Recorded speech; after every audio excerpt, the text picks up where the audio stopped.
नमस्कार, आप देख रहे हैं दैनिक भास्कर और मैं हूं श्रुति श्रीवास्तव। दशहरा खत्म हो गया है, लेकिन महाराष्ट्र की राजनीति में उठा धुआं अभी तक कुछ नहीं। बता दें कि महाराष्ट्र में दशहरा रैली के दौरान एकनाथ शिंदे और उद्धव ठाकरे गुट में जमकर एक दूसरे पर निशाना साधा। सीएम एकनाथ शिंदे ने लोगों को संबोधित करते हुए कहा कि यह आपकी यानी उद्धव ठाकरे की प्राइवेट लिमिटेड कंपनी नहीं, शिवसेना उन शिव सैनिकों की है जिन्होंने इसके लिए अपना पसीना बहाया है, आप जैसे लोगों के लिए नहीं जिन्होंने पार्टनरशिप की और उसे बेच दिया। आगे सीएम ने अपने संबोधन में कहा, बाला साहब ठाकरे कहते थे कि शिव सैनिक है तभी मैं शिवसेना प्रमुख हूँ। वह बोले, चाय वाला देश का प्रधानमंत्री बना तो उसका मजाक बना रहे हैं। कांग्रेस के पास पार्टी है पर अध्यक्ष नहीं है, और यहाँ अध्यक्ष है पर पार्टी नहीं है। बाला साहब ठाकरे का सपना मोदी और अमित शाह ने राम मंदिर बनाकर और कश्मीर का समस्या हल करके पूरा किया। उन्होंने कहा कि मुझे कॉन्ट्रैक्ट वाला मुख्यमंत्री कहते हैं। मैं उन्हें कहना चाहता हूँ कि मैंने राज्य का विकास, किसानों को न्याय दिलाने का कॉन्ट्रैक्ट लिया, इसलिए मैं कॉन्ट्रैक्ट वाला मुख्यमंत्री हूँ। सीएम बोले कि एकनाथ शिंदे देने वाला इंसान है, लेने वाला नहीं। तुमने यह क्यों नहीं कहा कि दाऊद से संबंध रखने वाले लोगों को मंत्रिमंडल में नहीं लेंगे? बाला साहब ठाकरे ने कहा था, मैं कांग्रेस के साथ नहीं जाऊंगा, लेकिन उनके विचारों की तिलांजलि दी गई। अब सत्ता जाने के बाद उन्हें शिवसेना के शाखा प्रमुख, गुट प्रमुख याद आ रहे हैं, लेकिन अब समय निकल चुका है। मुझे नहीं लगता इसका फायदा अब होगा।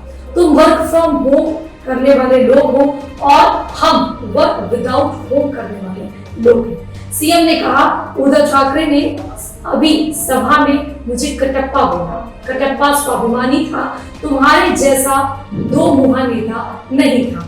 एकनाथ शिंदे के ऊपर 100 केस हैं, चोरी हत्या का नहीं, सभी केस आंदोलन के हैं, और सब केस में शिंदे आरोपी नंबर 1 है। तुम्हारे ऊपर कितने केस हैं?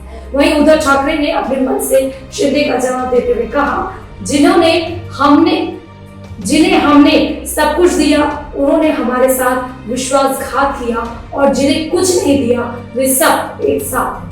यह सेना एक या दो की नहीं बल्कि आप सभी की है। जब तक आप मेरे साथ हैं मैं पार्टी का नेता रहूंगा। इसके बाद शिवाजी पार्क में रावण दहन किया गया। उद्धव ठाकरे ने कहा कि भाजपा ने पीठ में खंजर घोंपा, इसलिए एमवीए यानी महाविकास अघाड़ी की सरकार बनी। एमवीए का विरोध करने वाले शपथ ली, तब विरोध क्यों नहीं किया गया? बता दें कि एकनाथ शिंदे और उनके समर्थकों ने मुंबई के बीकेसी मैदान में दशहरा रैली का आयोजन किया था। इस दौरान बाला साहब ठाकरे के बेटे जयदेव ठाकरे एकनाथ शिंदे को अपना समर्थन दिखाने आए। रामदास कदम ने कहा कि मुझे उद्धव ठाकरे से पूछना है कि आपके भाई बिंदु माधव दुनिया में नहीं है, लेकिन उनके बेटे एकनाथ शिंदे के लिए न्यायिक लड़ाई लड़ रहे हैं।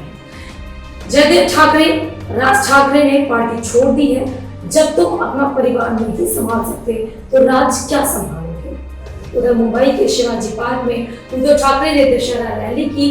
उद्धव ठाकरे ने बीजेपी पर हमला करते हुए कहा कि जब 2014 में मोदी जी सत्ता में आए तब डॉलर का क्या रेट था, आज क्या है?